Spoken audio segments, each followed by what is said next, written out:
Assalamualaikum warahmatullahi wabarakatuh. Waalaikumsalam. Oke, selamat pagi guys. Guys, hari ini kita membahas soal ini ya, SSAS ya, SSAS. Kita kemarin di kapal sudah melihat barangnya. Jadi saya jelaskan ini untuk materinya. Jadi cara pemasangannya itu seperti ini. Ini antena, nah ini perangkatnya ya.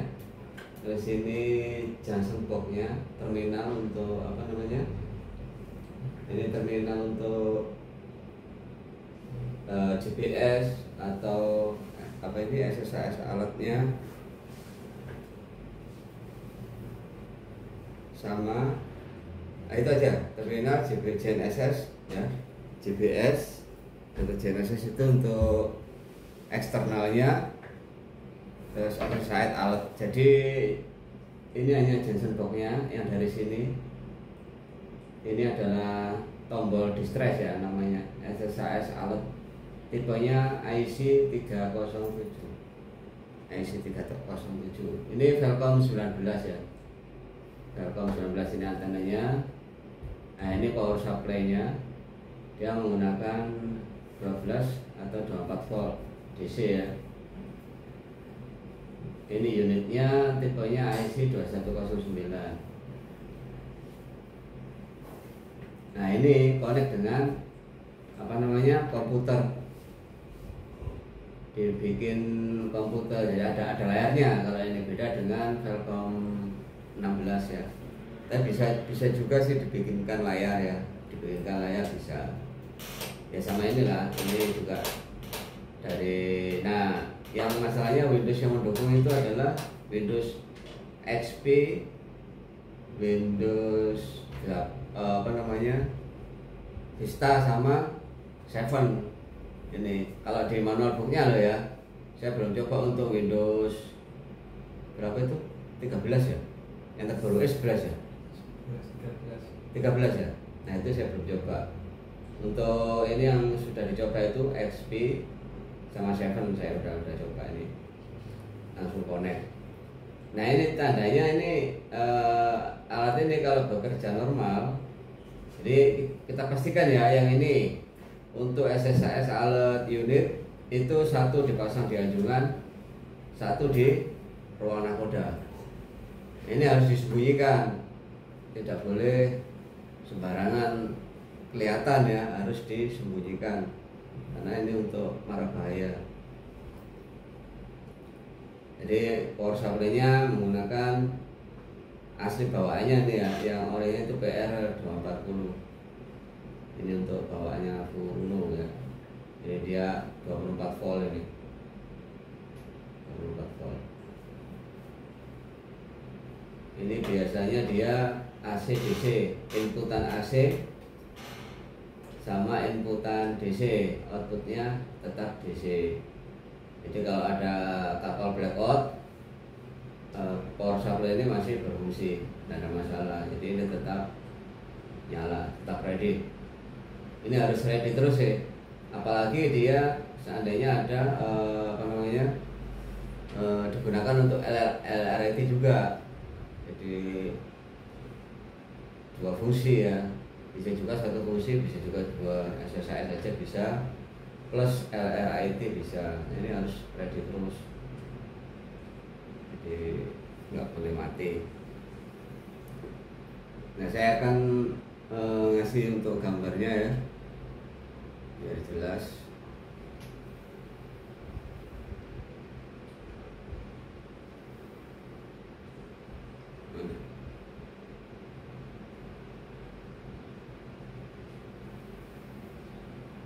Nah seperti ini. Ini adalah penampilan daripada display tadi ya, displaynya SSAS. Ini kan ada knockboot ini tidak boleh. Ini ada juga knockboot. Ini harus oke semua, harus oke semua. Nah kalau seperti ini kita harus paham. Nah, JN ini adalah untuk antena. ya, pengerjaan antena kalau CN. Bisa juga RF con bisa yang bermasalah, bisa juga kabelnya yang di dalam plafon putus, bisa juga akhirnya tidak connect dengan antena. Nah ini untuk analisa CN nya ini. Kita sudah sering menemukan hal ini ya, sering terjadi kabel putus atau antena yang rusak. Terus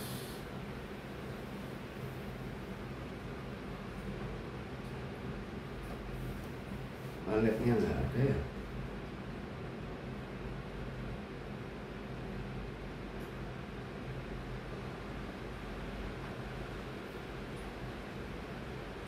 Nah ini yang oke semua ya, harus kondisi oke. Ini semua oke, nggak boleh ada yang nggak oke.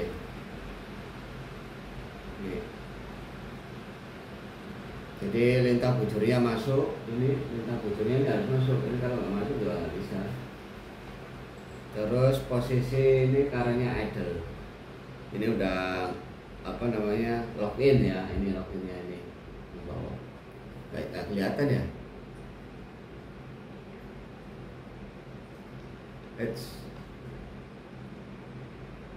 Nah ini dia ngelok kan, ini login. Ini oke,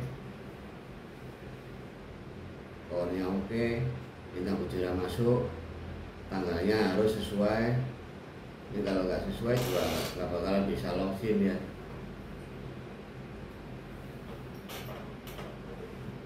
Terus untuk ininya, ya ini JB-nya tadi, yang terminalnya ya. Ini untuk ini adalah yang ini yang ke tadi IC 307 tadi untuk tombol distress ini. Nah ini yang CNNS sama ke display yang bagian ini. Selanjutnya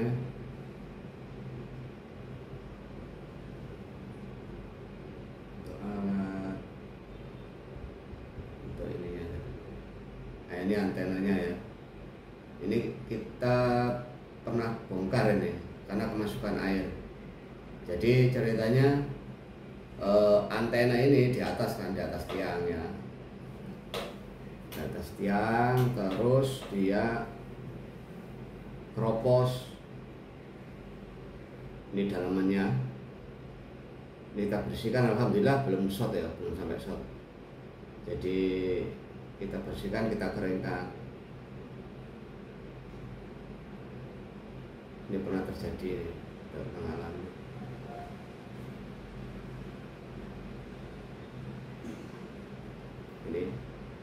Ini dalamnya seperti ini.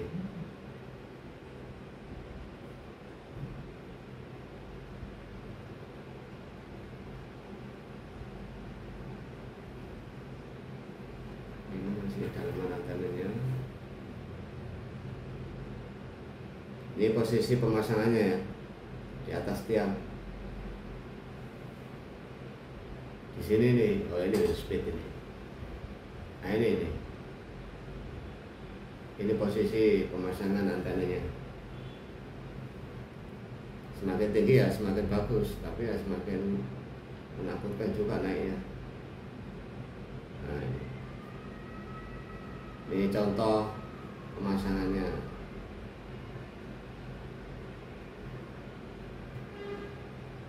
Ini bentuknya antennya.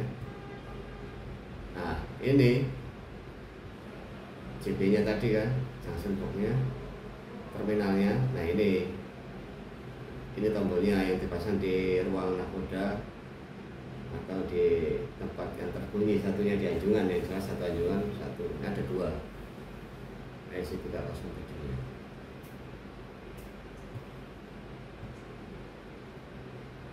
Nah ini kondisikan error itu kan ya, yang kemarin error.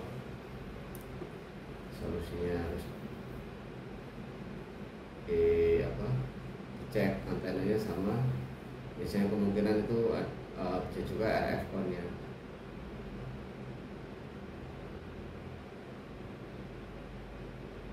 sudah ini. Ya, sudah ya.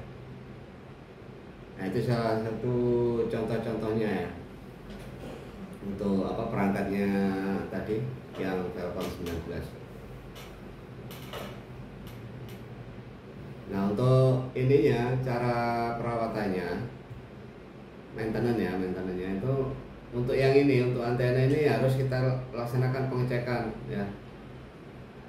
Intinya kalau di monodongnya itu pengecekan keseluruhannya itu setahun sekali. Cuma untuk perawatan tesarnya ya, tesarnya harus kita sering cek ada karat apa enggak. Nah, itu. Ini yang pernah saya bilang jatuh tadi.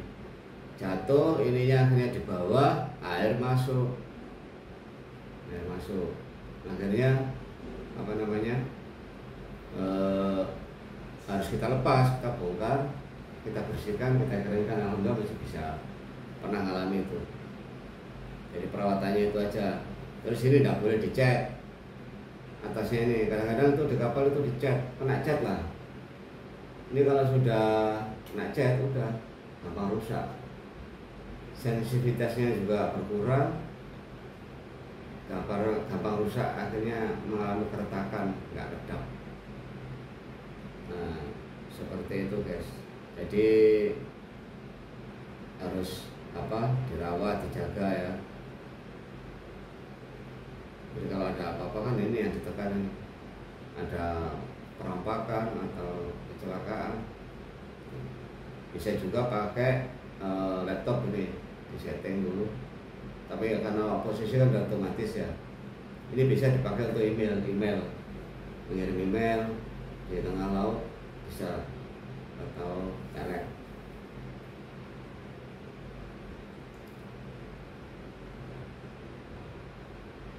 Nah ini regulasinya. Kapal yang harus dilengkapi SSAS ya. Semua kapal termasuk kapal penumpang harus dilengkapi dengan sistem peringatan keamanan kapal atau SSAS. SSAS diatur dalam SOLAS Chapter 11.12.2 Regulasi 6. SSAS adalah singkatan dari Ship Security Alert System. SSAS merupakan sistem peringatan keamanan kapal yang dibangun setelah 1 Juli 2004 harus dilengkapi SSAS. Ini persyaratannya. Jadi regulasinya sudah diatur. Nah, kapal penumpang yang dibangun sebelum 1 Juli 2024 harus dilengkapi dengan SSAS setelah survei pertama dari instansi radio. Selain SSAS, kapal juga harus memiliki perwira keamanan yang namanya SSO ya, Ship Security Officer. Ini harus ada.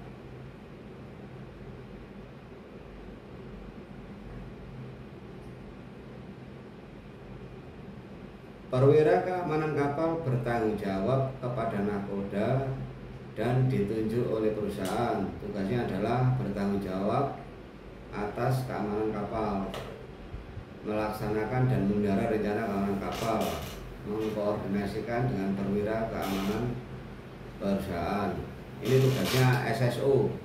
SSO ini kalau kayak mualim sih kayaknya mualim 1, mualim 2, mualim 3 itu sudah punya semua kayaknya perlengkapan. Jadi dia adalah bertanggung jawab yang siapa yang ditunjuk ya. SSO-nya biasanya mualim 1 kalau nggak salah itu. Pasal 17 ayat 3 Undang-Undang Dasar Republik Indonesia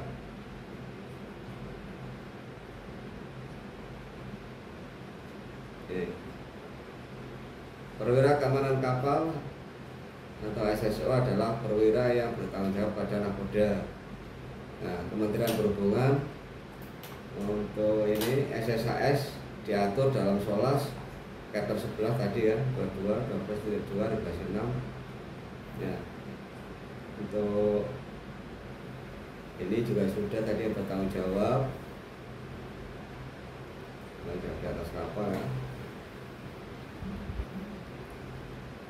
kapal pelayaran internasional yang diwajibkan untuk jalan dan saya adalah sebagai berikut ya. Kapal penumpang dan kapal penumpang kecepatan tinggi. Ini yang internasional ya, internasional. Kapal penumpang kecepatan tinggi walaupun kecil ya, kalau internasional harus pasang. Kapal curah, kapal tanker, kapal gas, kapal kargo berkecepatan tinggi dengan tonase 500 ke atas itu harus dilengkapi SSAS. Udah, itu aja sementara yang bisa saya sampaikan ya. Mudah-mudahan ada manfaatnya buat teman-teman. Kalau ada salah atau kekurangan mohon dikoreksi, bisa diketik di komen and share. Oke guys, jadi ini SSAS yang merek Telkom 19 ya, dan masih banyak lagi merek-merek lain ya, dari JRC umpamanya itu beda juga alatnya. Ini yang saya jelaskan secara apa garis besarnya ya, simpelnya aja. Nah sih gampang aja untuk pemasangannya karena sudah ada manualnya, sudah dijelaskan ya. Untuk apa namanya, kayak manualnya ini kan dia udah dijelaskan apa namanya, untuk pemasangan kabelnya udah ada ini. Jadi bisa dipelajari di apa instruksi manual booknya. Nah ini warna kabelnya ini kan, kalau ini power, ini login, ini TX, ini kalau ada error. Nah ini penjelasannya, ini power on off nya sudah ada semua di manual booknya. Cara installnya seperti ini. Nah, menggunakan CD-ROM atau flash disk bisa, yang penting softwarenya sudah ada. Ikuti aja seperti ini. Nah, dialognya.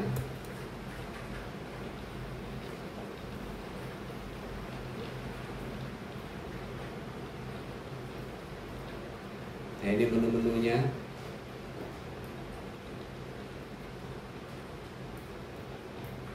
Dijelaskan semua guys.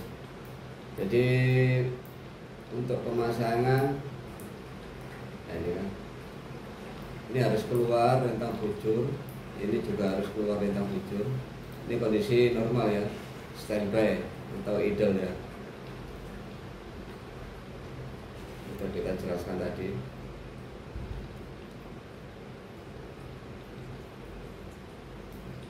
Di sini juga ada untuk tes apa PV testnya atau self testnya ya, jadi bisa dibuka di buku manualnya. Oke ya, ini aja sementara yang bisa saya sampaikan pada teman-teman. Mohon maaf kalau ada kekurangan, bisa di komentar. Oke, terima kasih. Wassalamualaikum warahmatullahi wabarakatuh. Waalaikumsalam.